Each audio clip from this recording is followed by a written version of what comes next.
Good morning, everybody. This is the regularly scheduled meeting of the Fulton County Board of Registration and Elections. It's June 8th, 2023 at 10 a.m., and we're in the Fulton County Government Center. I'd like to call the meeting to order. It doesn't look like we have too much public comment, but if everybody in the audience would, including myself, would please turn your cell phones off. And if you are speaking, please, you'll be granted 2 minutes to speak, and we'll give you about a 15-second notice to begin to wrap up your comments. Before we move further, can I have, has everybody looked at the agenda? Can I have a motion to approve the agenda, please? Motion to approve the agenda. Second. Properly moved and seconded. All those in favor, please say aye. Aye. Opposed? There are none. The agenda is adopted. Is there anyone signed up for public comment? No, Madam Chair. Okay, we'll move on then to the approval of the minutes. Has everybody had an opportunity to have a look at the minutes? Are there any changes, comments? Mr. Wingate, I'll start with you. You're good? No, I'm fine. Thank you, Okay. Madam Chair. All right, Good. good. I'm good. Motion to approve the minutes. Motion to approve the regular meeting, May 11th, special meeting, May 16th, and special meeting, May 22nd minutes. Second. I'll second. Okay. Properly moved and seconded. All those in favor, please say aye. Aye. Aye. Opposed? There are none. The minutes are approved. We'll move right into the monthly operations report. Turn it over to you, Ms. Williams. Good morning, Madam Chair, members of the board. We will start with the operation report on page 21 with the Deputy Director projects. Good morning, Board. Good morning. For the month of May, continue to work towards obtaining summer interns. We have received the registry and will be making selections hopefully by the end of this week with the aim date of the 21st as a start date. In regards to our absentee by mail equipment, we've been working with the county appropriate departments as far as purchasing and finance to remove us from the current vendor. As you all know, we've had issues with our current vendor. So working to close out that basically situation and working to procure a new replacement for next year's 2024. I will follow up with updates in that regards in future meetings. Internally, also, we conducted a series, multiple plethora of interviews last month, as well as continuing the cross-training. We are currently working on the curriculum and proposed the schedule will be by the end of this month for cross-training for the departments. At that time, that concludes my report for the month of May and open for questions at this time. Any questions? I have a, go ahead, Ms. Crawford. By changing the equipment out, what are you going to? And hopefully in a more up-to-date system, basically looking right now for options and alternatives to, again, the current equipment that we have. Okay. Just for public information, and not meaning to disparage the prior vendor, but could you just give us an idea of some of the issues that we've had so that people understand why we're making a change? Yes, ma'am. So the current equipment that we use for the mail out as well as the sorting and identifying of ballots when they come in, that equipment, we've had several issues that were basically to this point over a span of time, the staff and team have had to do the process manually. So the equipment has not been operational to the point of being able to utilize during an election. Any other questions? Okay, on the internship program, thank you for moving ahead with that. I think that's going to be really beneficial for us. How many positions will we actually fill? Three, yes, ma'am. And then will that be ongoing into the fall and spring? Have we anticipated that, or are we just going to wait and see how this goes? As it was presented, it was a summer intern, but I can follow up as far as the county's plan to for it to roll on past the summer. Yes, ma'am, I'll find out about that. So this is part of the county's summer intern program as well? Yes, And we just ma'am. got seats relative to that? Yes, ma'am. Got it. Okay. Anything else? Well, I do hope that they'll continue it, because I think it's a great way to bring people in and give them some exposure to what we do here in the department, and perhaps generate some Interest. new folks for us as we're filling positions. So thank you for that. Okay, next. On page 22, absentee. Good morning. In the month of May, we monitored all outlets for absentee requests. We updated and continue to update procedures for Jarvis. We assisted with processing DDS applications. We submitted REEF tickets. Most of the absentee issues have been resolved. We continue to prepare training material for provisional ballots. We attended Jarvis QA sessions. We also attended the Region 3 meeting, and this is just a meeting where metro counties get together to discuss any issues or concerns we're having with Jarvis. We attended the performance review evaluation training. It's a training conducted by HR where they gave us suggestions on how to evaluate staff. The deadline to register to vote or make changes for this election remained the same, which was April 17th. The first day we mailed out ballots was May 24th. The last day to request a ballot was on last Friday, June 2nd. As of today, we have mailed out 5 ballots. We received 3 back. And this concludes the absentee report. And the application that was rejected, the note is ineligible elector? Correct. They were not a part, they weren't in House District 68. Oh, okay, got it, thank you very much. Other questions about this report? No. One more question, and maybe, I don't know if this is the right place. Are we okay?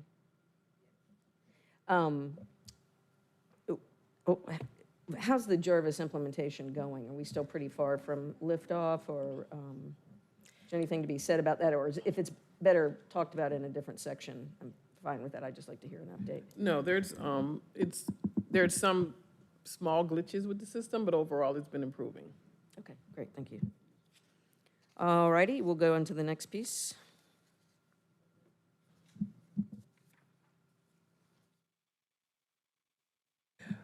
Okay, I'm sorry, on page 23, administration.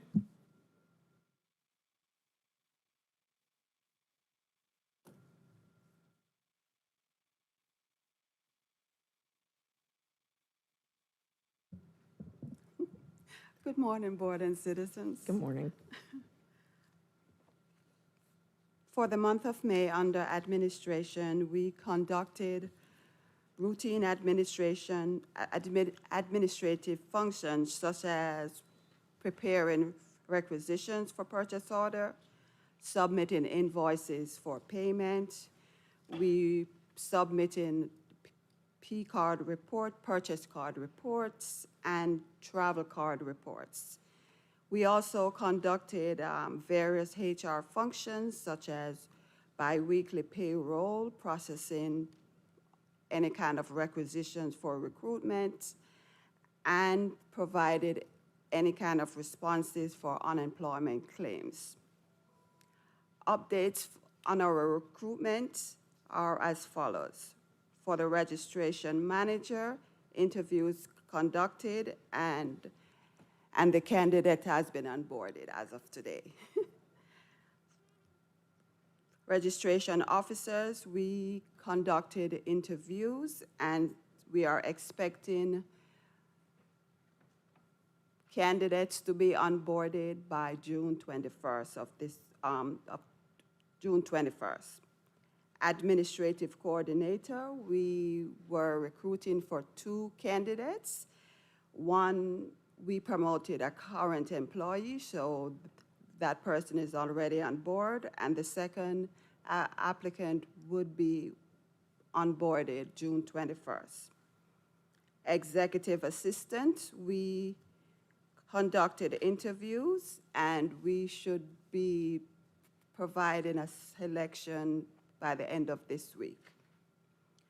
Elections equipment manager, we also conducted interviews, and our selection is going to be submitted as well this week.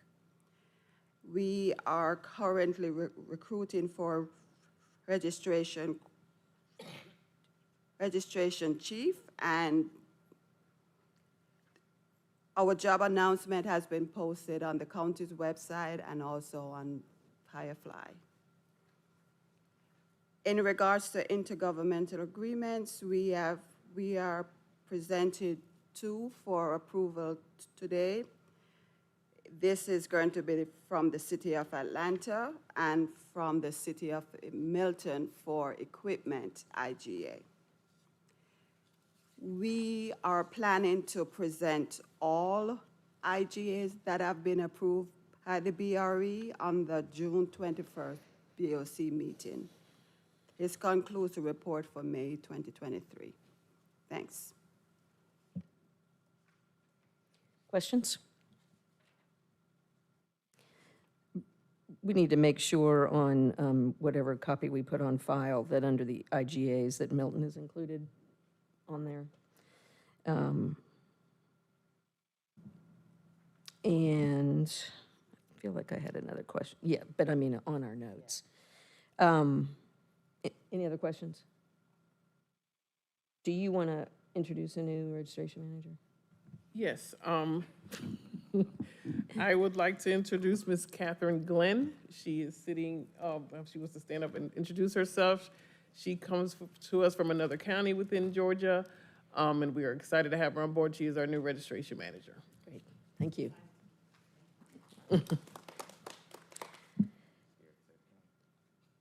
Okey-doke, next topic. Okay, on page 24, advanced voting. Good morning, Board. For the mayor election, for the May month, we recently concluded the District 68 election on May 12th, and we're currently engaged in our past post-election activities. Some activities include reconciliation of the EV location operations, making sure that we're in compliance according to the state rules.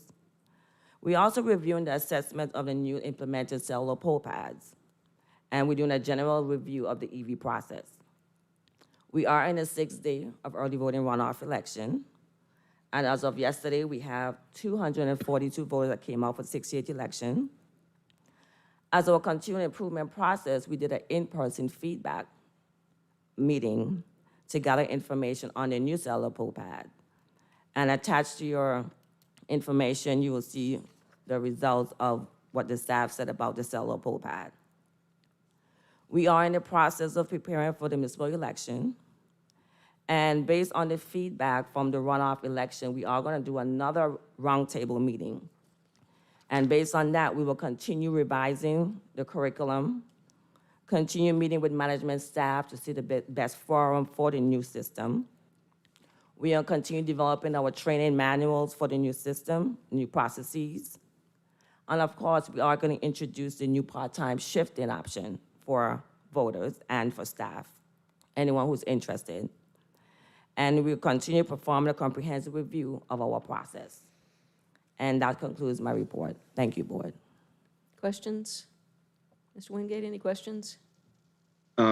Yes, these new cellular poll pads, is the connectivity into the internet?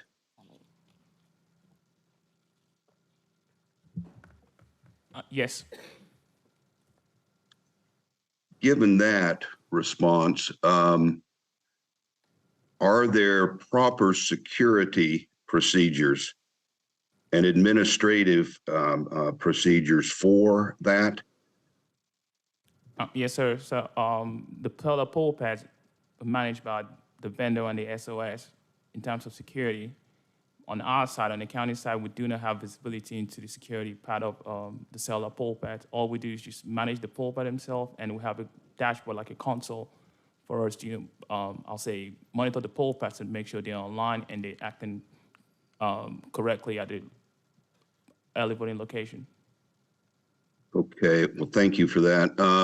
Along the lines of monitoring, what entity in our system across the board has the responsibility to ensure and indicate if they detect any hacking?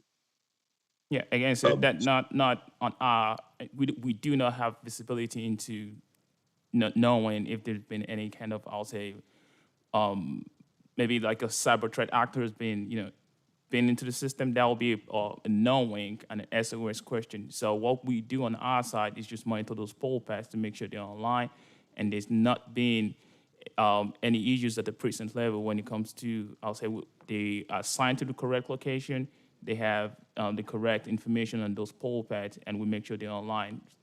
And we monitor that through eParts. That's all we can do. Okay, so with that, what I would then understand from that, is it true then that No Inc. would be the one that would determine if there was any hacking or any suspicious activity inside that network? I'll say yes, No Inc. and the SOS office. Okay, well then, so this is an SOS issue? Correct, sir. Okay, thank you. You're welcome, sir. Go ahead.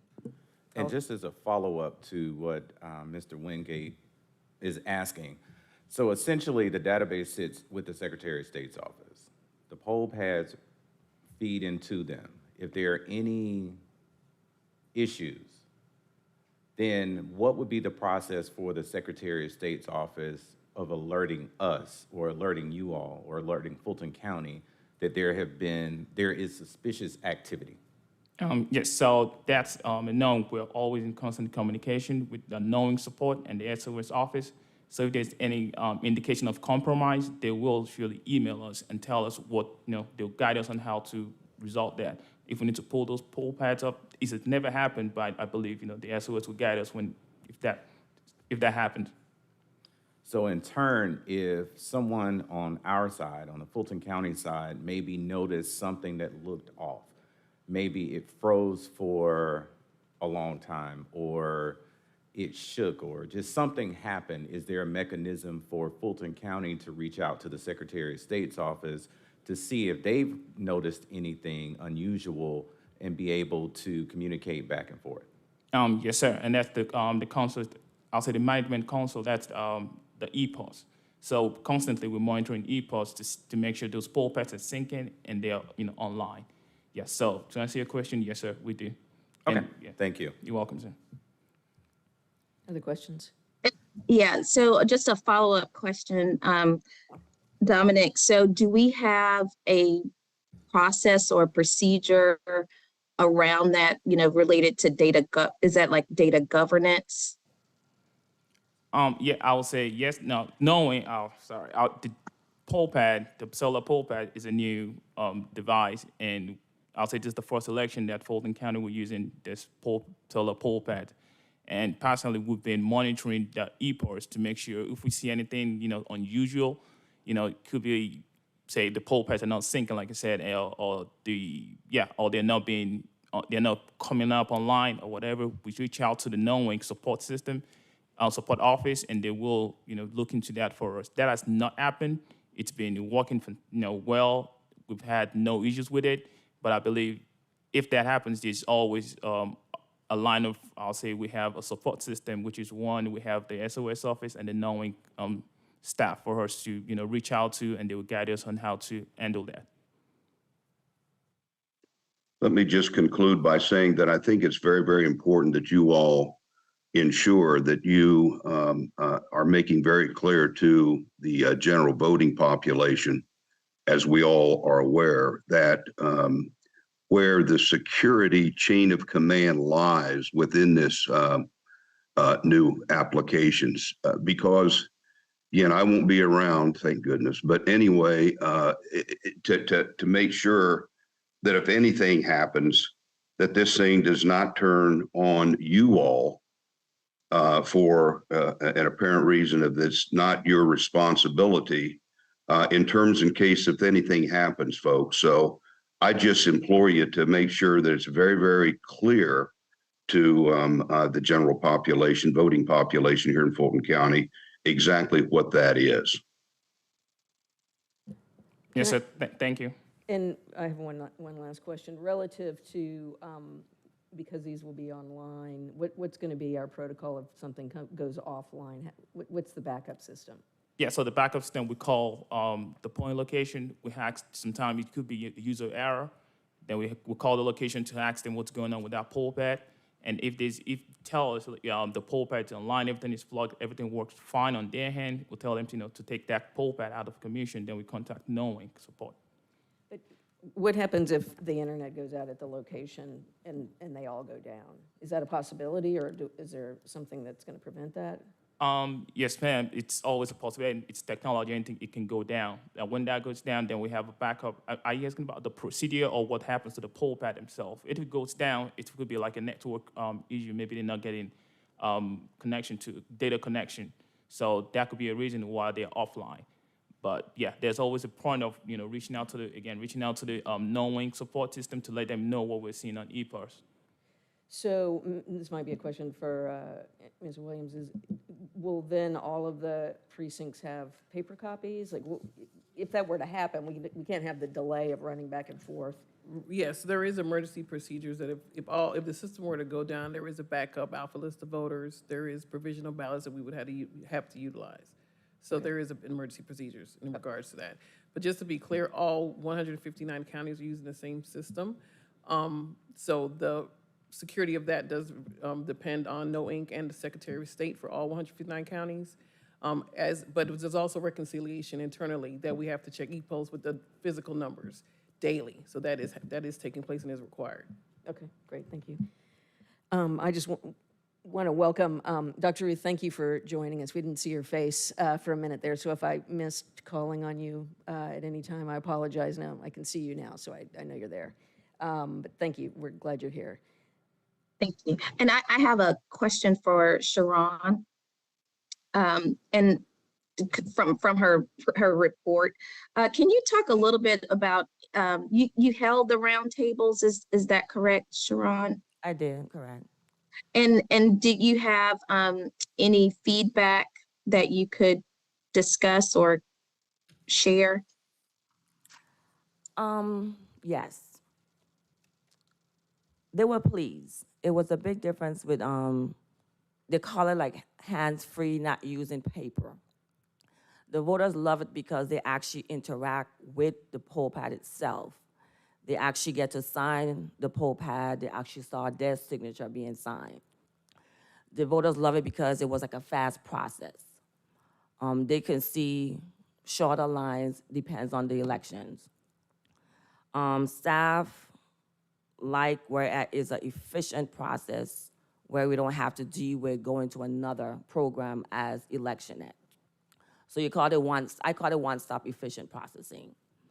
They just had a couple little enhancements. They did like an end-to-end to see exactly how long it would take a voter to be processed.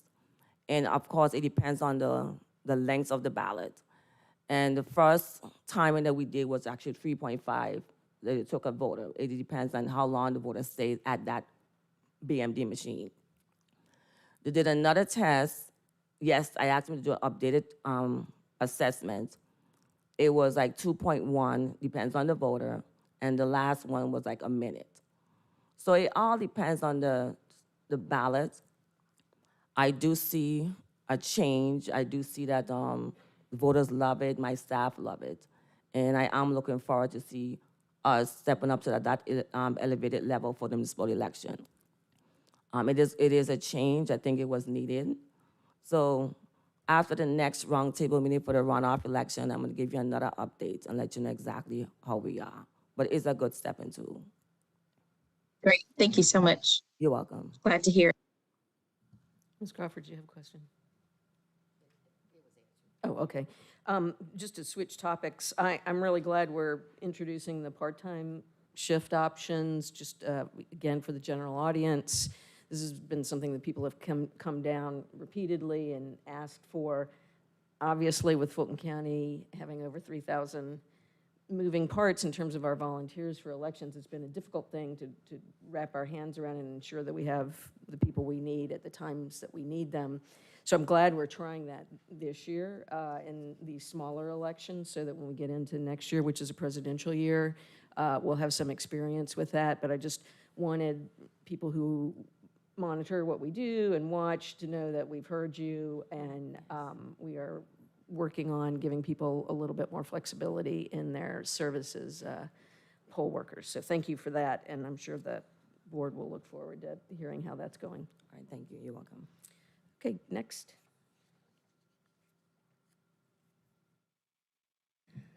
On page 25, elections. Good morning, Madam Chair and members of the board. Good morning. There are no concerns regarding the House District 68 special election. And currently, the division is working in preparation for the runoff date. All preparations are on track, and we should meet all deadlines for the upcoming runoff. And that's basically a summary of elections. Thank you. Questions? Comments? So we're preparing for the runoff on June 13th, which is the runoff that in portions of House District 68, Fairburn, Union City, and South Fulton. Is that right? Yeah, that's correct. Okay, Ms. Crawford, do you have a question? As far as Milton goes, what equipment are they going to be? I'm just trying to find out. They have requested poll pads and privacy screens. So there's no BMD equipment. There's asking for the screens so they can do the paper ballots within those barriers for privacy, and then the poll pads for voter check-in. Thank you. Okay, moving on, unless there's any questions. Go ahead. Okay, for election day, well, there's no training for the runoff, but they have onboarded all staff that is going to be at the election day sites, and they'll start preparing the curriculum for the November election training. And recruitment is for that as well. Okay, thank you. Questions? Comments? All righty. Finance? Page 26, finance. Good morning, everyone. The finance report for today, we have updated our elections budgets, and we're continuing to monitor the budget to actual results and looking through the data on the May 16th special election for House District 68, continuing to process the invoices related to that special election. And as you can see there on the report that you have, our budgets are currently sitting where they are, and we're currently tracking to budget. So we are looking good in terms of even some underruns currently on the operations budget. So all is going well in the world of finance. Are there any questions? Thank you. I have a question. Okay, Ms. Crawford? In the audit that was done by Fulton County, there's, you had invoices that came in after the fiscal year for Fulton County. Is there a way that we can motivate those vendors to get invoices to us at a quicker date? Well, part of that is when we have the runoff election like we had, the December runoff. For instance, enterprise trucks were needed towards the end of December, as well as temp staff was needed towards the end of December. Even though finance gave us an extended date to get invoices in, their cutoff date was December 20th. Yeah. So they cut off prior to some of those vendors' work being serviced by us. So when we received those invoices, we might have received them on December 28th or even, January 1 or whatever date. Finance had already cut off anything being processed for the year. So in the years that we have a December runoff, it's going to be very hard to get those invoices in. And then with the way Fulton County's budget cycle works, we weren't able to process any new invoices related to the elections until the budget was approved. And that funding was opened up to us the 1st of February. So that was part of the reason why the auditors were documenting that as a late payment. But there's nothing we can do about that within our department. Okay. That's the way the finance process works. Thank you for the explanation. Questions, comments? Thank you. Thank you very much for the steady hand on the finance side. Next topic. On page 27, information systems. Good morning. For the month of May, information systems, system specialists conducted logic and accuracy on voting equipment for the 1868 special election. We supported early voting and election day. We provided technical support for early voting and election day, and we successfully tabulated and reported election results on election night. In the month of May, I attended a cybersecurity analyst seminar. And we talked about risk, threat, vulnerability, and consequences. Then we talked about different cybersecurity actors and types, common tactical practice and procedures. How to read for indication of compromise, and they talked about how we can reach out to other government bodies for assistance in if we need to implement any kind of framework in our environment. And in the month of May, we keep up with the Election Infrastructure Information Sharing and Analysis Center (EISAC). We continue to attend meetings and webinars, and we always receive cybersecurity advisories from EISAC and MSAC just to know what is going on in the cybersecurity world and to see if there's anything that we need to look out for in the elections. Then we're happy to announce we have a new poll worker management system. We got approval and we just received funding for that system. So I did present the workflow for that system to the directors and the elections officers that will be using the system to receive feedback on how the system is going to operate. And also in the month of May, we've started working on voting equipment. We started LNA on the voting equipment that will be going out for the HD 68 runoff. And that concludes my monthly operations report. I have a question, but before I ask, anybody else have a question? Would you just describe just a little bit more what the poll worker management system is aimed to do? Yeah, so the new poll worker management system is going to help us. It's going to start right from registration. Application of poll worker applying to Fulton County. Then it's going to go through, the poll worker will go through an acceptance or rejection phase. Then after that, we'll go through a phase whereby the poll worker will be scheduled and coming for training. So it keeps track of from inception of registration through acceptance or denial, through scheduling for training, and then we can, we'll be able to we have a database to access how many poll workers we need, how many poll workers we need, and how many have been onboarded. And also the system will also, help us with training. We can incorporate videos, make videos from Fulton County into the system, so training can be universal. Then we have an assessment. Then it also goes through, when the poll workers go to the polls, we have a kiosk. We're trying to introduce a kiosk whereby the poll workers can clock in and clock out. So it captures all the attendance. Then we're working with IT to hand off that attendance to payroll. Great, I'm sure that will be incredibly helpful. Ms. Crawford, did you have a question? Will this also help with the payroll for the poll workers? Yes, ma'am. Good. Thank you. That sounds like it'll be very helpful. Other questions, comments? Seeing none, we'll move on to the next section. Page 28, registration. For the month of May, the registration division had the following statistics. The applications received 1,530. Our active voters as of, excuse me, the date of this report, 760,197, with 102,819 inactive voters, for our total across the county registered voters of 863,016. Currently, DDS applications to be processed are 31,844.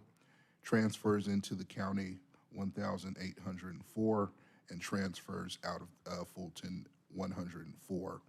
And over the month, we had the overall, the amount of transactions dealing with TVIC, walk-ins, et cetera. Again, transactions over 270.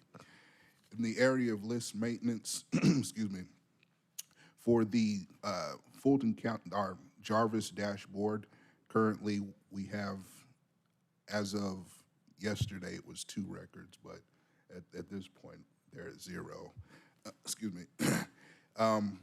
We also work with the county's GIS department to do an audit of the voter rolls along with the same process that our vendor did.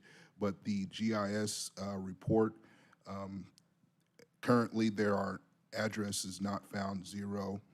Our duplicate records from that assessment was 566. Our 888-999s, which, excuse me, deal with voters that are not connected to the appropriate street, over 735. The staff has worked through those. 287 of those were actually valid. 448 of those were still missing information and have therefore received notifications in order to update their information. Missing addresses, 953. Staff is currently working and reviewing those. As far as the Blue Raster report or the third-party vendor to conduct the same analysis, they found 12,412 commercial addresses. Staff has worked through those to conclude that 10,320 of those are valid residential addresses, and the remaining 2,092 were sent notifications. The addresses that could not be found are records to review from the vendor. We have worked through 10,434 to be confirmed as valid. The remaining 2,400, not the remaining, but those that have the staff have worked through, the 2,482 have been sent notifications. And the unmapped addresses, we're currently still working through. Staff have made it through 491 of those to find valid, and they'll be continuing to report out the conclusion of the Blue Raster summary in next month's meeting. Would you do me a favor as a last goodwill gesture for me leaving the board?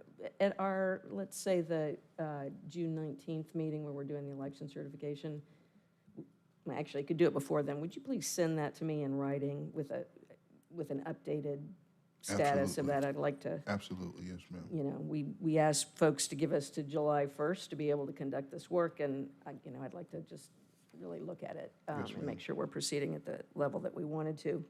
Let me just say a couple of other things, because there's been a lot of numbers bandied about in the last couple of days. One of the things with the Blue Raster report, this has been a consultant that we've used both to help us with redistricting as well as to help us identify commercial addresses. Part of the usefulness of identifying the commercial addresses is our ability then to migrate those addresses into the Jarvis system, so that when we are entering people in, it's, registering to vote, that will kick back to us automatically without us having to do it by hand each and every time. And I think that's going to be enormously useful. And let me just say this, this transition from ENET to Jarvis has been a challenge, needless to say. I think we're on year 2 now of that. But the ENET system didn't give us some of the capabilities that we'll have to automate some of this. When you say that we had 10,000 valid commercial addresses that you've checked through and then worked through, one of the things that doesn't come forward when you see a raw number is that the bulk of those addresses were dormitories in the, 7 colleges and universities that we have in the Fulton County, as well as apartment complexes that may or may not have had apartment numbers that migrated over through the Secretary of State system. So we're working through that, but when you hear a number like 10,000, understand that that's an identification that we have asked for so that we can plug them in appropriately. So, what you're down to now is, about 8,000 of those were appropriately residential, but just not flagged through our vendor appropriately.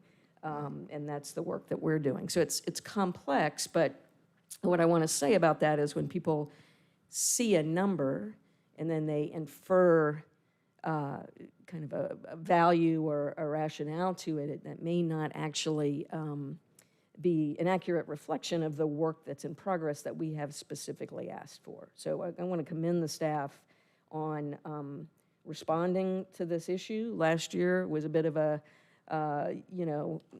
difficult challenge, not to overuse a word challenge, but, trying to comply with state and federal requirements, both for the election, but as well as for voter registration, as well as the increased work that we have to do in those years. Having this breathing room, which we have been anticipating and working through, gives us the opportunity to move forward on this. So I want to thank the people that have come down and raised this issue with us. It's been a long time coming, including Mr. Wingate in particular, who has worked a lot on this issue.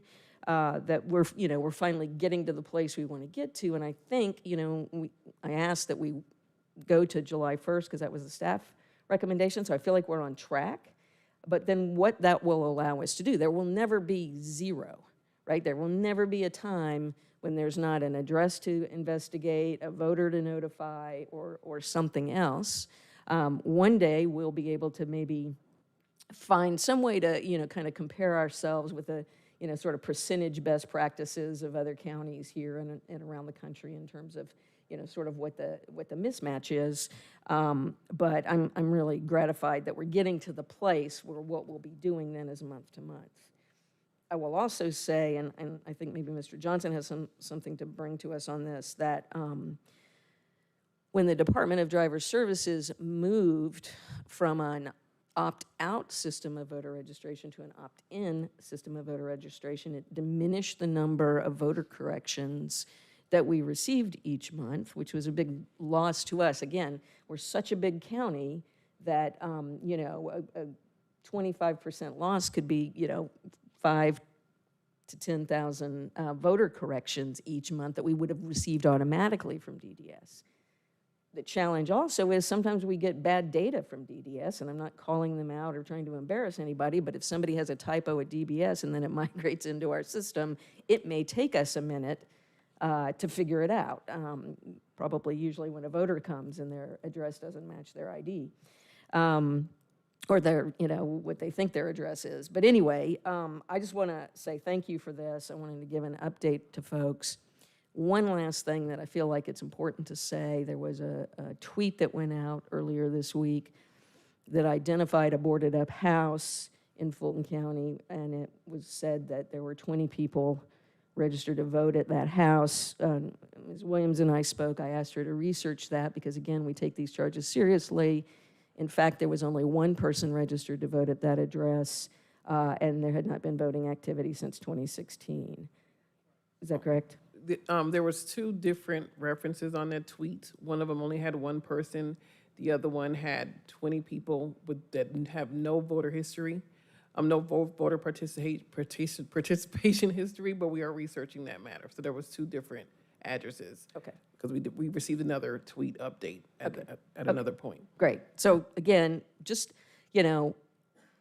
don't like to constantly being, calling out specific things like that, but every now and again, I think it's really important when things get sort of wide attention that we're really careful to be accurate, both about the process behind what we're doing, but also about the substance of the accusation. So thank you for doing that research. Continue with the research and do what you need to do to make any corrections that might be necessary there.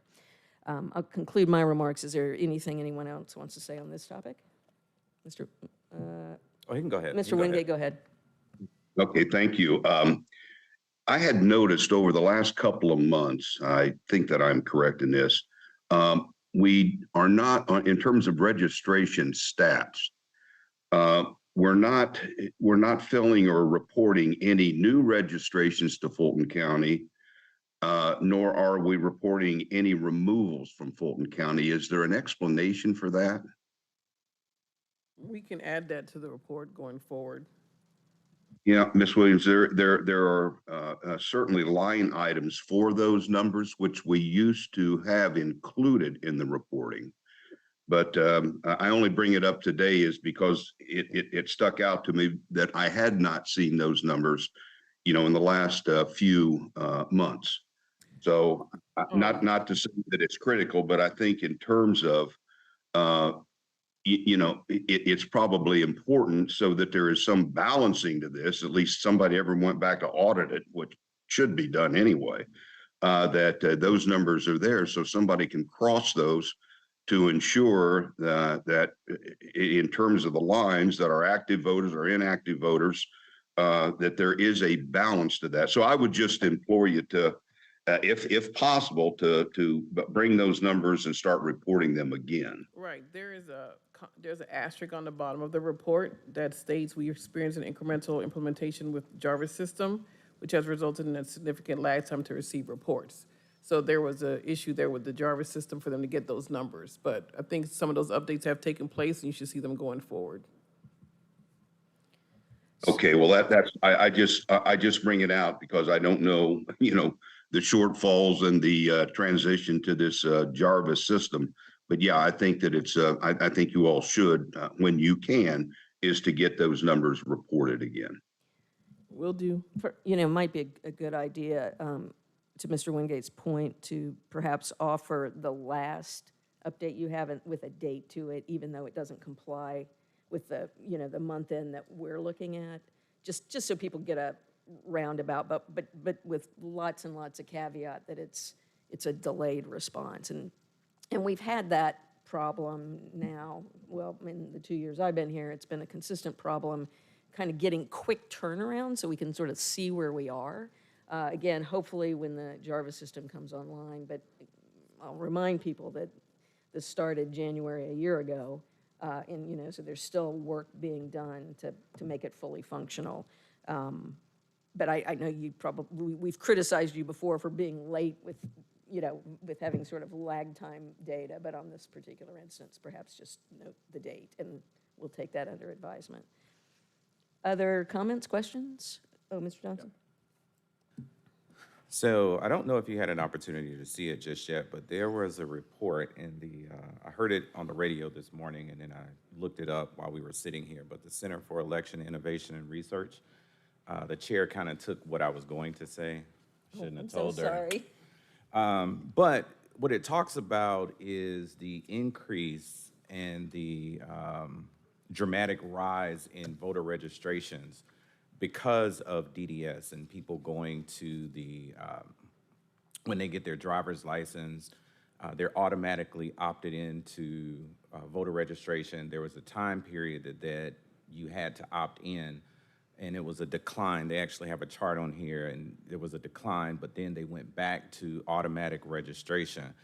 And to give you an idea, according to this report, Georgia has had an increase of 1.3 million voters registered since 2016, and currently 92% of all eligible voters in Georgia are registered, with a peak at one point of 98% of eligible voters registered to vote. So my question with those types of numbers, and the Chair Bullard alluded to it, is this clean information? Because one of the things that you all get as a reason why our Fulton County's records, are the worst records in the world, is that our records will have something like not Northeast on there, or they may have a commercial address or anything like that. Is there a stopgap between the DDS and Fulton County? Not just Fulton County, but every county in the state of Georgia, because obviously DDS works across the state. If someone puts in an address at DDS and then it's registered and then they're registered to vote and that information is sent over to you, does DDS check it, or is it incumbent upon the counties to then go back and verify every single address that they receive? So on our end, we ensure that it's a Fulton County address. Do we literally police to see if it's a residential address or commercial address? No. But now, if we do know that it's a commercial, Jarvis gives us the ability to tag that address.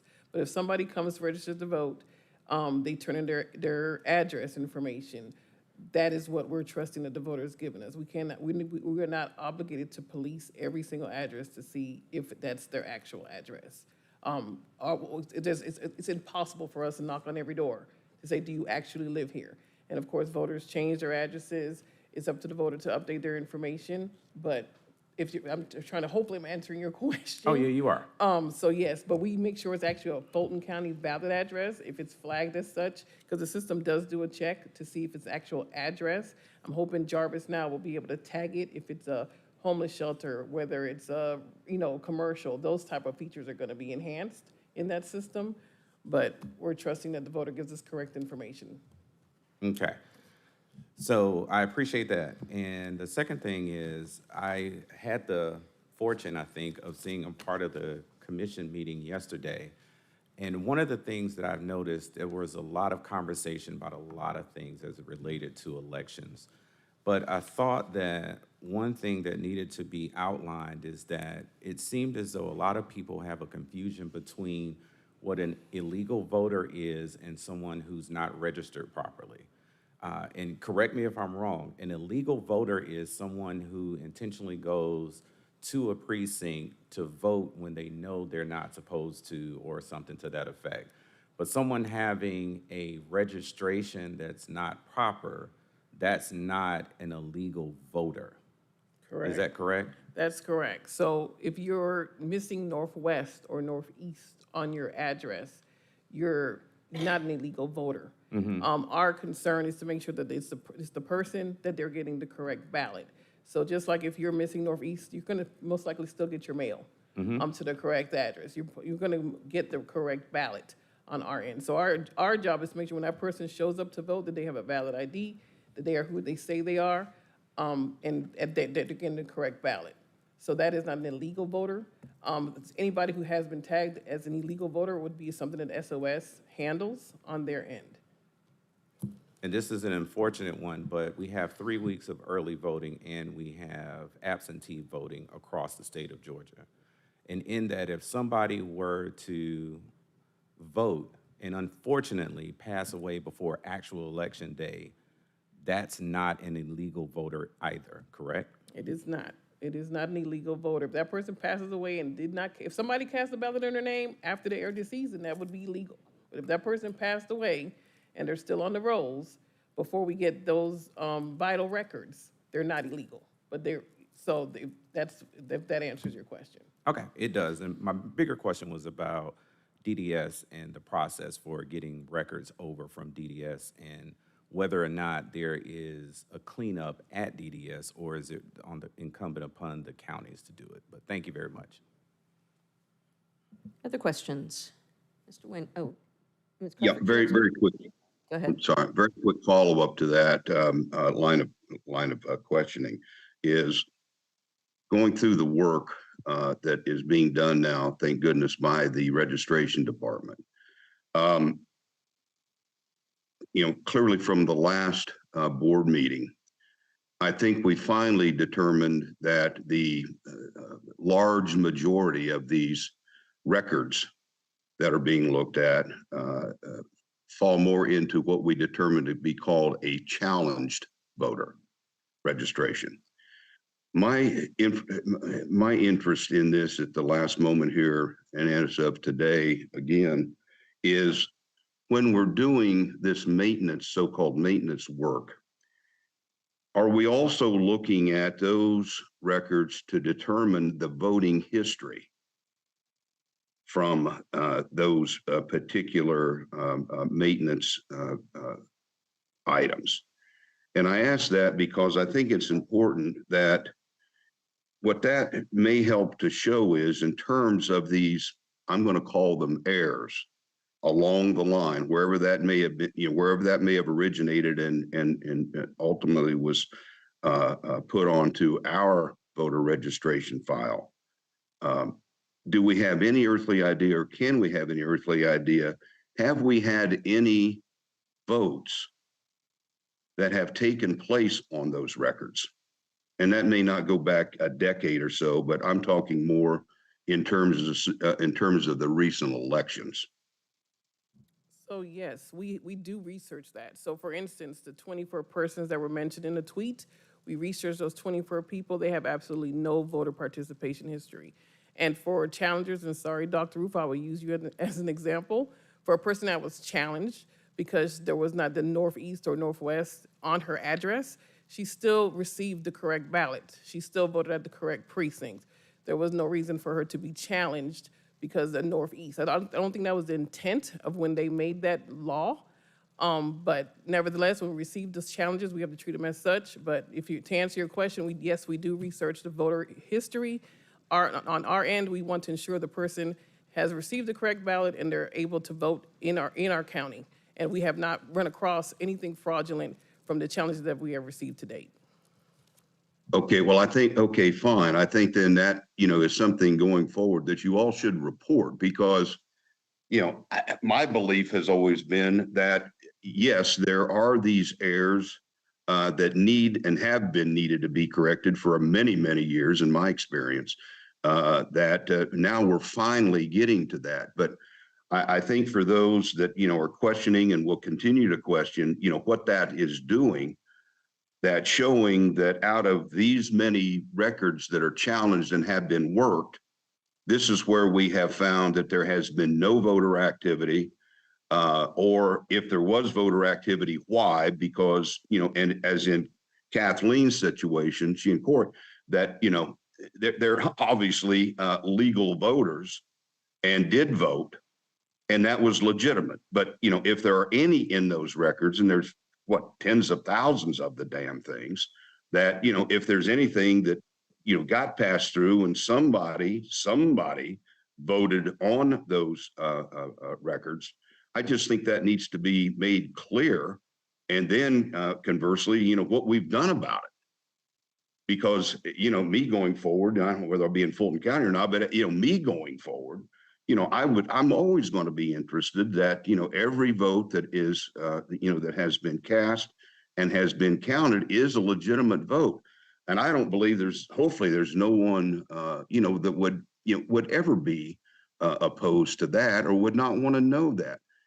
Simply as we go through all of this monumental, conversation that's happened over the last few years in terms of this whole thing called integrity. I think if knowing and recognizing and the fine work that you all are doing down there now in going back to reconcile these records and making them either, corrected in terms of their address, their name, or whatever it might be, some appendage to that record, that anything that may have transpired that, should not have transpired in a vote that got counted, is brought to the attention and then clearly then what's been done about it. Thank you. Ms. Crawford, you have a And question? I just want to comment in that the true intent of the challenge is not to identify voters that have errors or corrections in their addresses.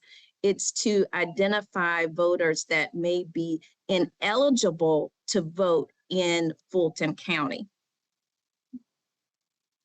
Right. I think my personal opinion, and I've talked about this a lot, that having guidance from the Secretary of State on how to apply this voter challenge law that is incredibly vague and not responsive to process that we have to go through has been a real missing piece of this. In some counties, the counties themselves have defined the manner in which challenges come forward and are labeled so that we're having a distinction between what's called errors, which are submissions that we don't have to act like in the process that is outlined in the law for voter challenges. It might be something for the future board to look at, to put some guide rails up about that. I will say that over the course of the year, I have frequently asked Ms. Williams if there has been anyone that has been challenged that has been referred to the Secretary of State or AG, and we've not had any.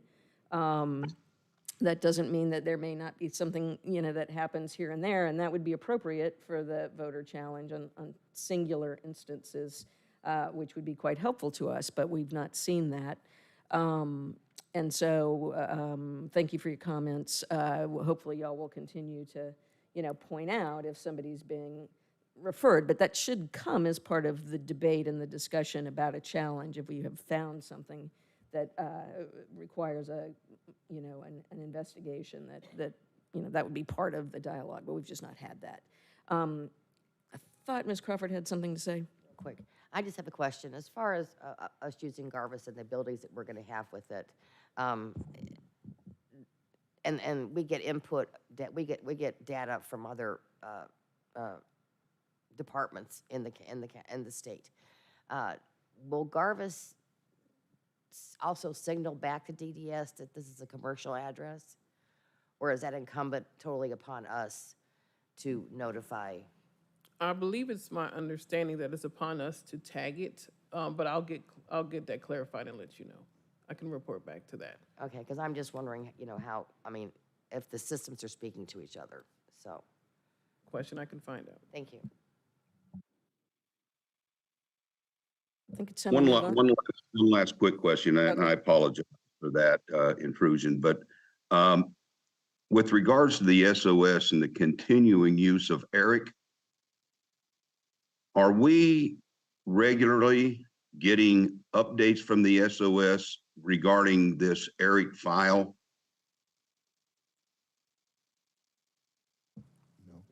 No, sir, not at this time. But there, systematically, Eric is supposed to be working within Jarvis. For instance, DDS. Before they get dropped to our Jarvis dashboard, there's supposed to be a sweeper clean through along with Eric. So it runs through Eric along with the system before that gets dropped in there. So that is, I guess, their reporting out as they use it to filter the applications, and then, but there is no single ERIC report that we receive from the state, if that answers your question, sir. Thank you. Yeah, thank you. So what I'm hearing you say, sir, is that you do not, or we do not recall the last time that we got a so-called ERIC update? That's correct, sir. Again, To my knowledge, that's a tool used on the Secretary of State side, so they've, Right. again, they've never issued that report to the county for us to report, so. To my knowledge, I don't believe that the state of Georgia has discontinued using ERIC, have they?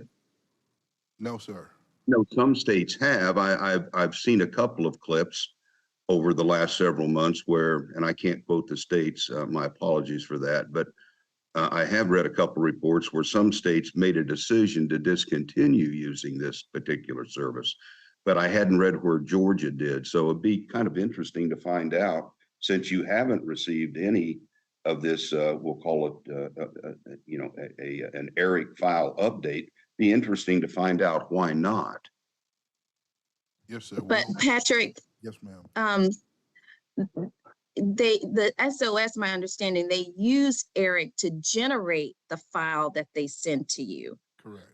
of folks that may need to be removed. So we don't get, the department doesn't get an ERIC per se file, correct? Yes, correct. Yes, ma'am. And correct. so, but have you received a list of voters that need to be removed or put into non-voting status, or that file from the SOS? Yes, ma'am. Those generate through the those are generated through the dashboard. Okay. So when we see that report every month about how many address changes or whatever, that is being generated through that process, correct? Correct. Yes, ma'am. So that's the output of that. But we don't touch it. It's given to us. Okay, can we move on? I'm confused because what I'm hearing things doubly here. So we're receiving something that relates to an ERIC data, but we're not doing anything with it? No. No, so what she's Getting saying is that completely confused in that line of question. the information that's generated through Eric is filtered into Jarvis, and we'll see it on our dashboard. We're not gonna get an Right. Eric report. What we receive is, what we have to do is daily is to maintain the Jarvis dashboard, and anything that's in there would have also come from Eric, is what she's saying. Okay, so, but it's not, but then it's not distinctively clear then what was Eric, if you will, generated? No, we monitor the dashboard, so that you'd have to ask the SOS that question, exactly what they upload from Eric to Jarvis. And we Okay, can try to so- get that answer for you. Okay, well, that, I'll be gone, so, for the, those coming on, I think, they need to understand that clearly. So, I think that really needs to get cleared up, because if the state is still a subscriber to this ERIC file, so-called ERIC file, if there is no relative action that is coming from those files, whether or not we see it, it's embedded in, Jarvis dashboard reporting. If there's no activity going on with that, it's kind of hard to define, why anybody's doing anything with it. And I think, if I'm not mistaken, perhaps I am, that the purpose of this so-called ERIC system that states subscribe to was so that, states and then local counties that administer elections can be notified when there has been a person that formerly resided in Fulton County, Georgia, and now is residing somewhere, at a new address in Florida. I thought the purpose of that is that so that particular information could be worked so that we could, quote, remove, end quote, that particular voter record from our files, so that we're not maintaining that as a legitimate voter, while at the same time they're now residing somewhere in Florida. And my understanding would be that record would only come through when there has been a new registration for that voter wherever they're at in Florida. So again, I just ask that going forward that there's clarity, to what's going on there, so that it's not, some issue that comes up for you all in the future, asking, well, that person lives in Florida, that was reported supposedly by this ERIC system, but you never removed it from your from your voter records. But we do. So when we get the monthly dashboard report, that would have that. So when you see like Well, you transfers just from, but they just told me we haven't seen that data. no, we don't see the actual data. There could be other data that gets transferred into the dashboard from the Secretary of State's office besides that. But they Right. don't actually send us something that says, this is the ERIC report. What they send us So is. we don't, okay, so we don't know. Excuse me, let me that finish. matters. Let me please finish, because I don't Sure. want people to be confused. The question about how often the Secretary of State updates files using ERIC is a question directly to the Secretary of State's office. Now, we can ask our staff to inquire about that just for information purposes and perhaps share at the next meeting. But we get a monthly report from the Secretary of State's office, which includes ERIC updates when they come, and then we use that information to clean aspects of our file that are coming directly from the Secretary of State's office. So we do get that. We just don't get, each one isn't tagged, got this from ERIC versus got this from DDS versus got this from something else that went through the Secretary of State's office. Okay, well, then that helps, Madam Chair, in terms of the explanation. So those records coming in on our dashboard from the SOS, it only looks like, and we take action as a removal Order change, yes. Yes. or a change. Okay, All right, let's go. Moving on. Supplies and logistics, page 29. For the month of May, the Supply and Logistic Division has been working on all supply requirements for the runoff election. These preparations are on track and should be completed before the required deadlines. All polling sites have been notified and have confirmed for usage for the runoff date. All voting equipment will be delivered on June 12th, and all equipment will be picked up on June 14th. We will again be using the South Annex for poll manager Sunday pickup and also for election night poll manager supply drop-off. This will be on Sunday, June 11th from 9 a.m. to 2 p.m. and also on June 13th at the close of voting. This concludes the division monthly report. Thank you. Questions, comments? Seeing none, we'll move on. Thank you. Voter education, page 29. Good morning, board members and those in the assembly and online. For the month of May, we began preparing for the November municipal election. Once redistricting is done in Jarvis at the end of this month, we're going to be using that to be strategic about where we're planning events for the municipal election, because depending on what district you're in will determine if you have an election or not. And also in that same vein, we're working with external affairs to develop a one-pager that we can have at events as well as post to the website, so that when Fulton County residents log on, they can look to see at a glance, depending on where they live, what is actually being elected in which city will be elected. So we're going to be doing that. And then as well as talking with our elections manager, we'll potentially be doing some poll worker municipal recruitment fairs in North Fulton, as that's where the need is. We did spend a little bit more time in May, as well as this month, in District 68 to ensure that those folks in that area know that there's an election. I will say for the runoff that the numbers have looked much better early voting than they did in May. And so I hope that is due to, well, I would say that it's due to some of us being in that old National Corridor in the Union City area to really make sure that those folks knew that they had an election.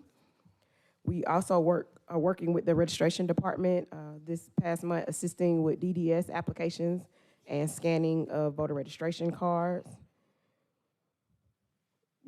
I did send out to all of the mayor, council, city clerks, communications folks, as well as our Fulton County commissioner, who are in the areas of District 68, those cities, to actually send those out to those residents. And I will say that looking at all those cities' websites, they've posted the information I sent to them, as well as included them in their newsletters.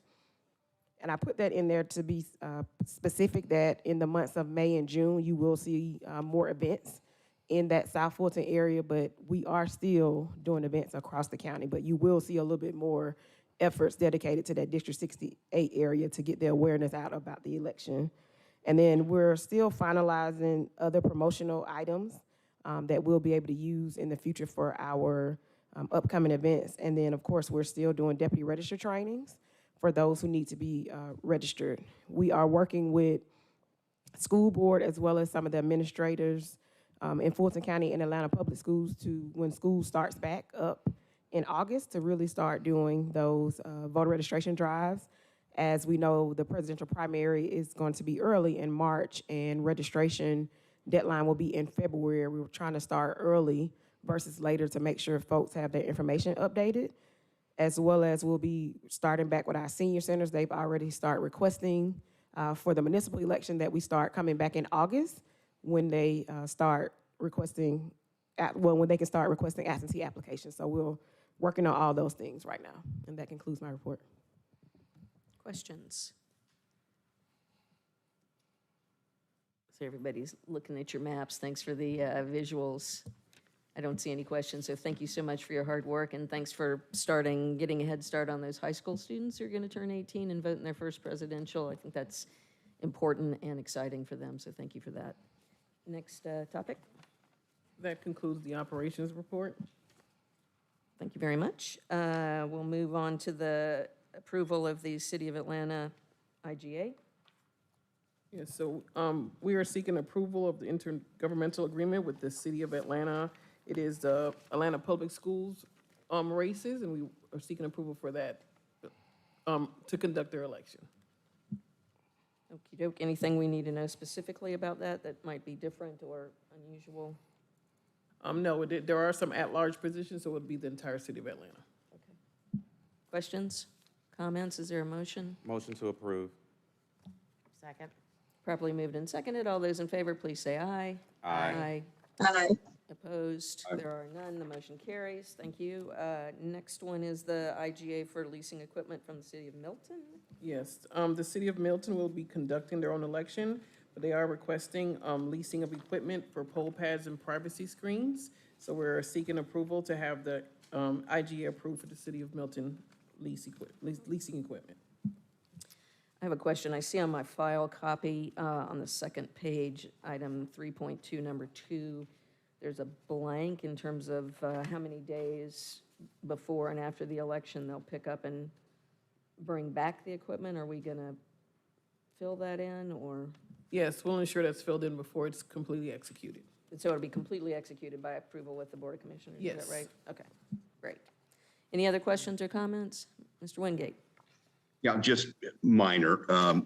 Referring to the Milton IGA as a lease, is it a lease? Because I didn't see that there's any kind of a financial transaction involved. Is it more, I think it's more of a loan, isn't it? Yes, it's categorized as a lease, but there's no fees charged. It's just making sure that we cover all chain of custody between us and the city. Okay, thank you. Okey doke. Now we are going to move on to approval of municipal general election advance voting locations. Do you want to orient us to that? Do we have to approve this? Oh, I'm so sorry. Thank you. Is there a motion to approve? Motion to approve the Milton IGA. You got to do the second. Second. Properly moved and seconded. All those in favor, please say aye.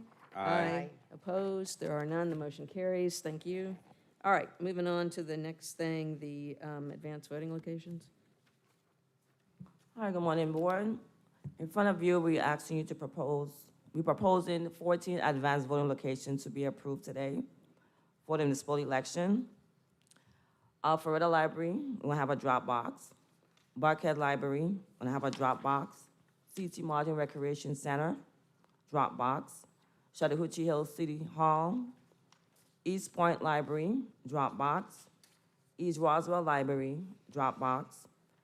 Election Central, Fulton County Government Center, Fairburn Annex, OC Library, Ponce de Leon Library, Roswell Library, Southwest Arts Center, Gladys S. Denard Library, which is gonna have a drop box. The hours that we're also proposing is from 9 to 6, Monday to Friday. Saturday, that's weekend voting, Saturdays, 9 a.m. to 6 p.m. And Sunday voting also from 12 p.m. to 5 p.m. We're doing both Saturdays and also both Sundays.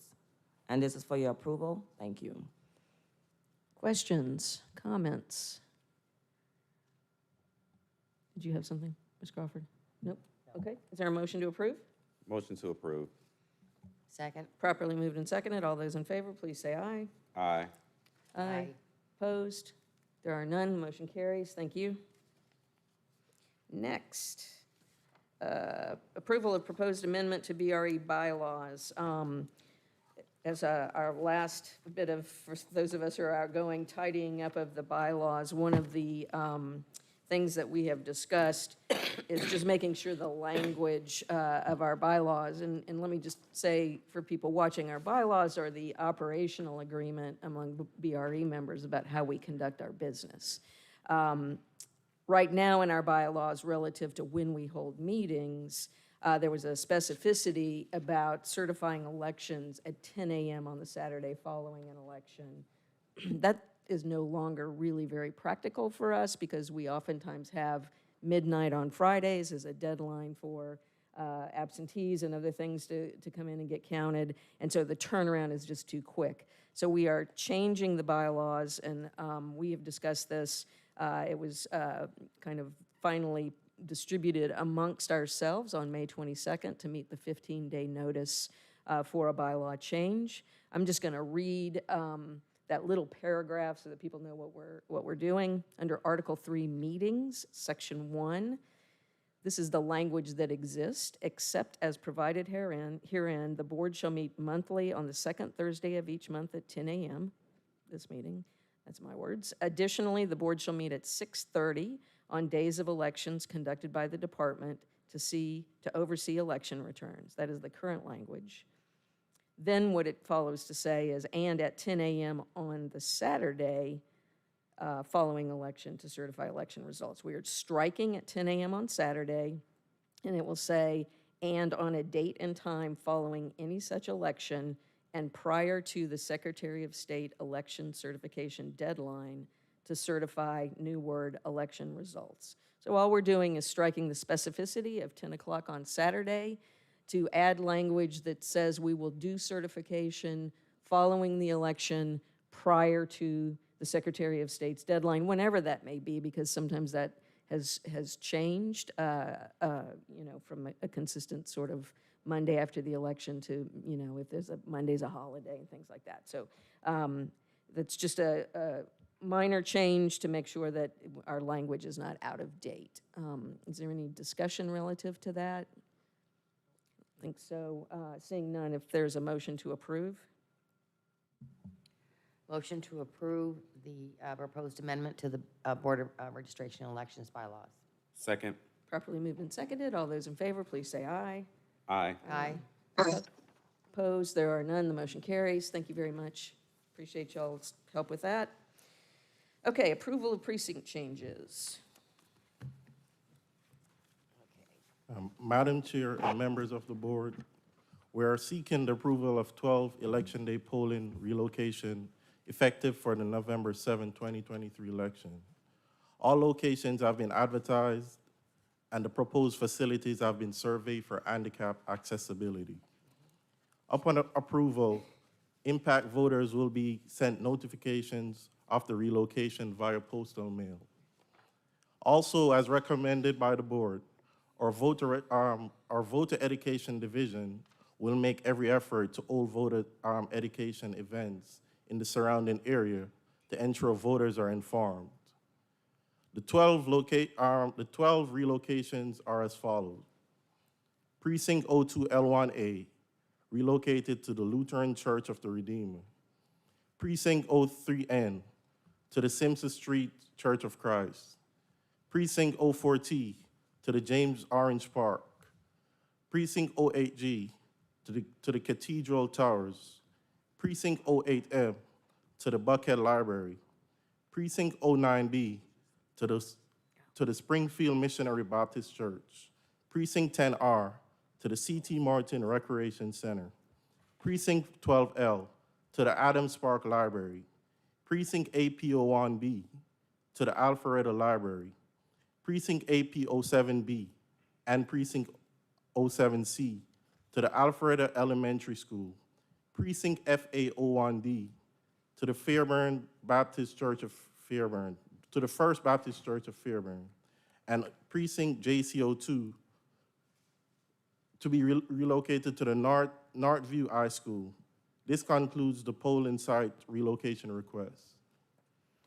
Let me just add a little more information to that, and thank you, Mr. Ross.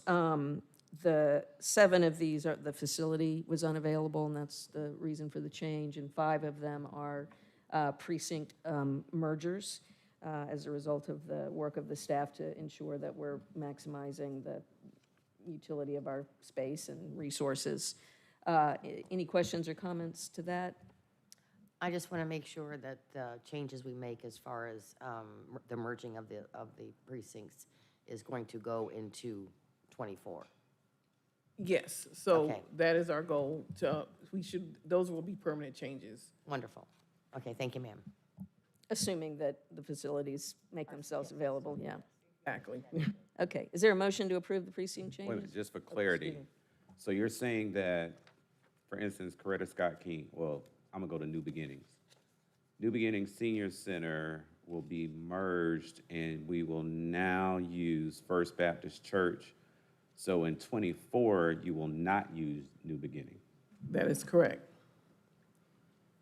So all of these on the left, on the Fox Theater line, Lindsay Street, West Oakland Missionary, et cetera, will no longer be voting locations? Or Yes, some of them were renovations. We may or may not return to those locations to not confuse voters, but for the most part, they will be permanent changes. So New Beginnings, that, for instance, was a request that we received feedback from a lot of seniors because they lose services at the senior center when we are conducting voting there.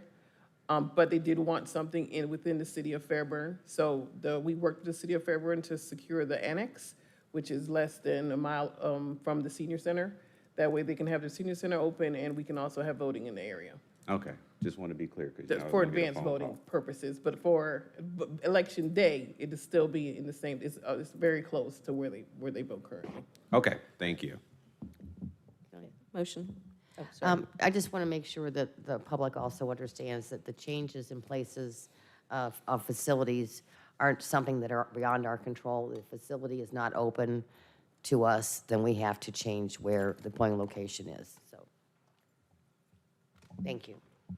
Okey-doke. Motion? Motion to approve the changes. Second. Properly moved and seconded. All those in favor, please say aye. Aye. Opposed? There are none. The motion carries. Thanks very much. Now, recognition of the Board of Registration and Election members. I and Dr. Ruth and Mr. Wingate will be leaving on June 30th will be our last service. We actually have 2 election certification meetings, and I have a state election board meeting to attend this month. So we're not quite done, but this is our last regular meeting.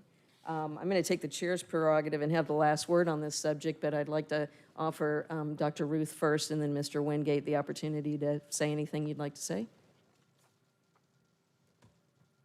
Yeah, thanks so much, Kathy. You know, it truly has been an honor to serve on this board for 2 years, and we have overcome a number of challenges and made significant improvements in election efficiency and transparency. And I'd like to express my sincere appreciation to the BRE for your contributions in making Fulton County elections better and advancing election integrity and transparency.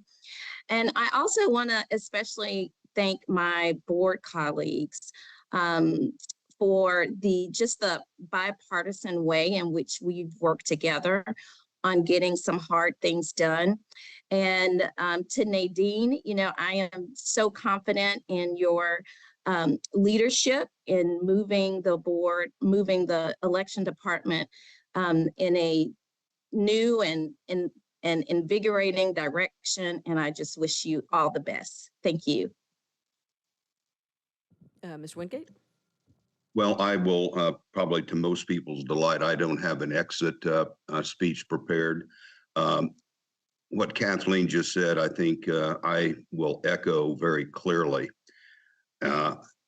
Going out, I do feel very confident in the department right now. I think they have done a very fine job of addressing things that needed to be defined much better from an operational standpoint, even though they continue to work on those, but it is an ongoing process and will be. But I think the staff that is there now is, is very talented, capable. And I think most importantly to me is the integrity of it. And I know that word is often in our world today overused, but I don't think that there's a better way to put that. And I think that we all, regardless of, where we are at in, the political spectrum, that we all should, want to have, the utmost integrity we have. And that comes not so much from the board, but clearly from the people who do the work. And that's the staff, Nadine and her staff. So I wish you all the luck in the world and Godspeed. Thank you, Mr. Wingate. Ms. Crawford? I have to say, I have enjoyed the last 2 years working with Mark and Kathleen, and to use Mark's word, the integrity that you two have shown in going through some of these difficult things that we've worked on. And I want to thank you very much, and I hope this is not the last time I see you. Ms. Johnson? Are you sure it's only been 2 years? Because I swear it's been so much longer. But I do want to say for all three that are leaving, it's been great working with you. I think that Dr. Ruth and Wingate both hit it on the head when they talked about a bipartisan way. There's a lot of noise outside of this room before we get here, and sometimes it's a lot of noise in the room at the beginning of the meeting. But at the end of the day, I think we work well together. I think we've always had the best interest of the people of the citizens of Fulton County at heart whenever we made a decision. I could be wrong, but I'd be willing to bet we voted about 99, 98% the same all the time, most times on various issues. And that's because we talk all the time. People don't realize how much we talk outside of what we were told was just going to be a meeting or two a month. But I think we all have determined that that is so not true. So for anybody who's coming to the board, just let you know it's not 2 meetings a month. But you were always accessible. You were always willing to listen. You're always willing to talk, even on Saturday mornings, Sunday nights, et cetera. Whenever we needed to have a conversation, all three of you were a joy to work with, and I truly learned a lot from each one of you. And I know that we'll be working with you in other aspects after this. So it's not goodbye, it's see you later. And our Vice Chair, Ms. Crawford, is asked to speak again. I spoke about Kathleen and Mark, and I want to take a minute to speak as Vice Chair for Kathy Woolard. It has been an incredible year being the Vice Chair for her. It's been an incredible 2 years working with everyone on the board and the department. I have come to rely on them. I have come to know who answers questions, but they all go through Nadine.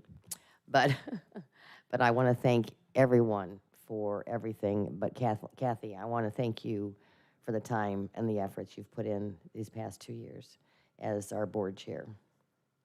Thank you. I'll let staff speak, but I'll go ahead and get it out of the way. I too want to just thank all of you. I'm really the short timer. Dr. Ruth and Mr. Wingate have served longer terms than me. I'm just 2 years, but it's because I'm filling the end of someone's term, it's an appropriate time for me to leave so that our new chair, Ms. Perkins-Hooker, can get her feet under her before we go into a presidential year. The fortunate thing for us is she doesn't really need to get her feet under her because she's been here all along and can carry on the work that we've done. And I know that I'm leaving things in incredibly good hands and will only return for public comment, which maybe I'll just do regularly and entertain you with my observations. But I do want to thank all the members of the board. There are some things that I want to make sure that people know we've accomplished in the last couple of years. And I'll start with the most general thing, but I think the most important thing is that we have always spoken with one voice. And in terms of board governance, that's one of the most important things that you can achieve, that you can work together and come to a common vision and express that clearly to the staff so that they know very clearly what the priorities are and what the next steps are. I think in my 2 years here and all the votes and all the meetings, we've probably had, 1 or 2, possibly 3 votes that were not unanimous, none of which were consequential in terms of division, but they were the expression of people's concerns about something in particular. I think that's a remarkable achievement in this day and age when people think that people can't get along across differences. We have forged relationships, which again, in my mind, is the most important thing when you're trying to work together, is to have fundamental respect in relationships with each other. And I think we've done this, and I want to specifically thank you, Dr. Ruth, for reaching out to me when I was first nominated and giving me an orientation to the board. It was a really kind gesture and one that has cemented our friendship for long after this is over. I also want to acknowledge some things that have happened since I arrived, not to take credit for it, but just it's my memory here, is that, we have transitioned directors. We've transitioned from our long director, previous director.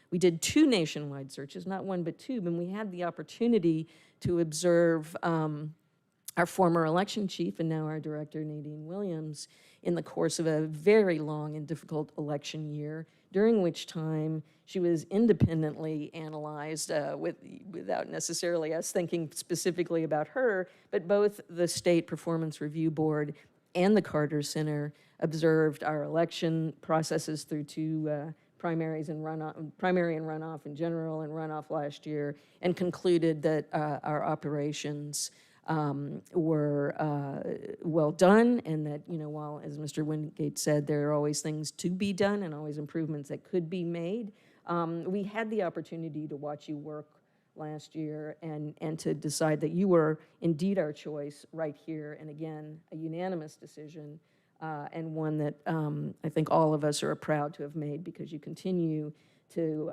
soar and just show what your experience brings, and also what a quick study you are in terms of sort of the changing environment that we present on a fairly regular basis. The other thing that we'll see in the coming months after we're gone is the consolidation of all of our operations into a new headquarters.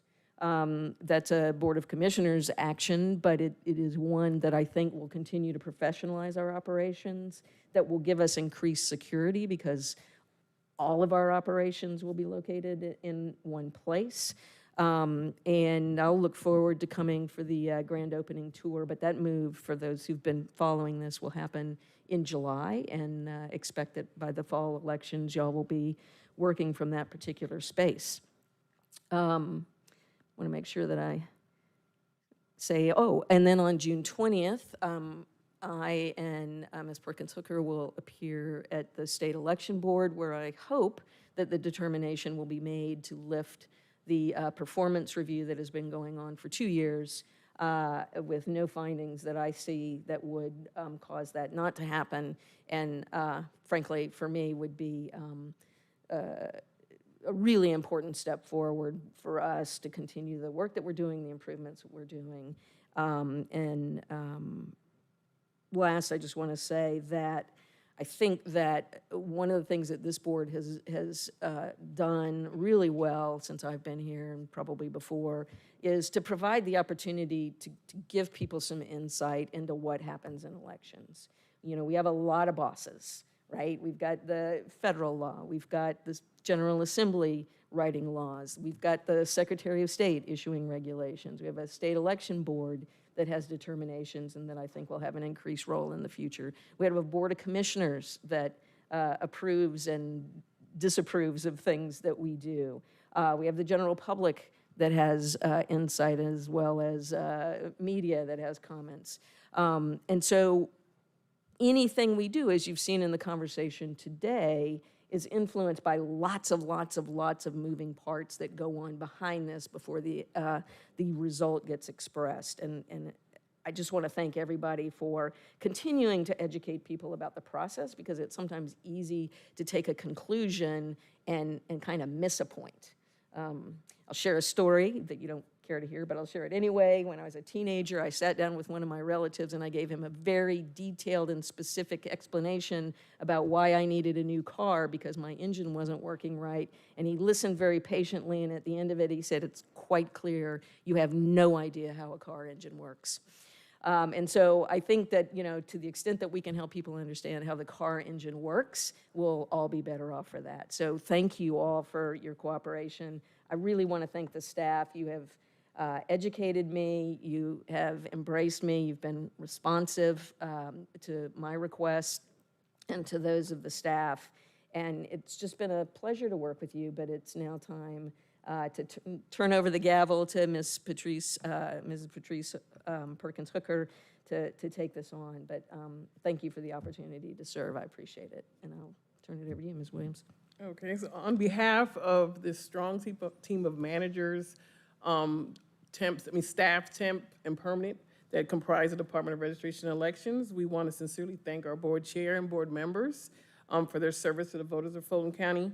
We know, I will repeat what Aaron said, we know that beyond the hours of commitment to these appointments, the work hours are not just these meetings that people see. The feedback that you all have gathered from the community of voters, whether positive or negative, has assisted us in improving work processes and will continue until hours to do so. So we again thank you, and we have truly enjoyed working with you. And wish you best on your endeavors. We have a appreciation gift, and I'm trying not to drop it, that we will be presenting to our boards. Thank you appreciation trophy. Our beautiful board chair bought you all some flowers. Then we're sorry you, Mr. Wingate and Miss Dr. Ruth are not here to receive the gifts, but we will make sure that you receive these. And again, we enjoyed working with you, and we will be missed. Thank you. Thanks so much. Now we have, we'll get back to the agenda. Madam Chair, Yeah, yes. as a Fulton County resident, it was my delight to give you these, all of you all, these flowers to recognize you for the service, the dedication, and just the struggles you have gone through, the abuse. And very few of us sit there and say thank you in a way that is worthy for all of the time and effort that y'all put in.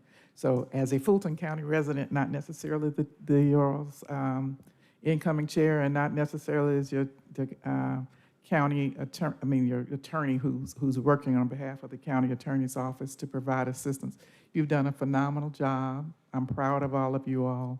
I'm proud of the degree of civility that the board exhibits, and I hope that the next board will do the same. But I'm going to disseminate these flowers to you now. As you say, give people flowers while they're alive. And Mr. Wingate and Dr. Ruth, we're going to go ahead and curry those up. I think with the grub hug for you, Mr. Wingate.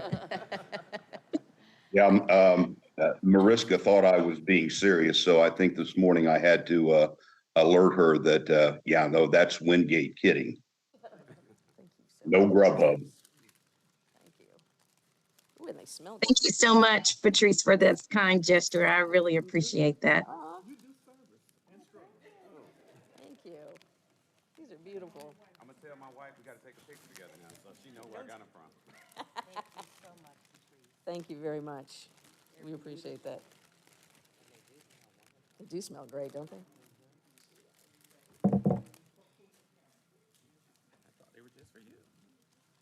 Thank you so much. That is really sweet and thoughtful.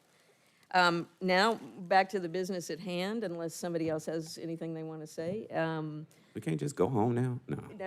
No, we need to have. Madam Chair, I make a motion that we go into executive session Seconded. for legal purposes, It's to consider litigation matters. to consider legal litigation matters. I'm so choked up. Properly moved, and is there a second? Yes. Properly moved. Seconded. And seconded. All those in favor of going into executive session, please say aye. Aye. Opposed? There are none. Dr. Ruth and Mr. Wingate, if you don't mind, you can just put yourselves on mute, and then I will call you and Okay. just conference you in on my phone. Okay, Okay, great. Thank you. Perfect, thank you. for those who are watching, we'll be back. Thank you.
There's one in here today.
Okay, we're back from our executive session. If I could have a motion from somebody here to resuming, to come out of executive session and resume regular session.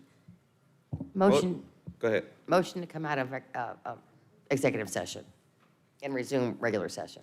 Second. Properly moved and seconded. All those in favor, please say aye. Aye. Opposed? There are none. We're back in regular session. I'm going to call on Ms. Perkins-Hooker to tell us what we're doing. Yes, Madam Chair, we need a motion to authorize the chair to sign a consent order resolving State Election Board cases number 2021-181 and 2022-025. Okay, we've all been briefed on the matter and on the consent order, and the motion then that someone here needs to make is to authorize me to sign it so that we can send it back over to the State Election Board. So moved. I think somebody here has to do that. I'll use Sorry. Mark's words. So moved. Okay. Second. Properly moved and seconded. All those in favor, please say aye. Aye. Opposed? There are none. The motion carries. Mr. Wingate, you approve, right? Oh, I'm sorry, yes. Okay, thank you. Just to reflect the vote correctly. The vote's unanimous. It's approved. Thanks so much. Do we have anything else? Just me to sign? So I think it's time to adjourn. Somebody wants to make the motion to adjourn? Motion to adjourn.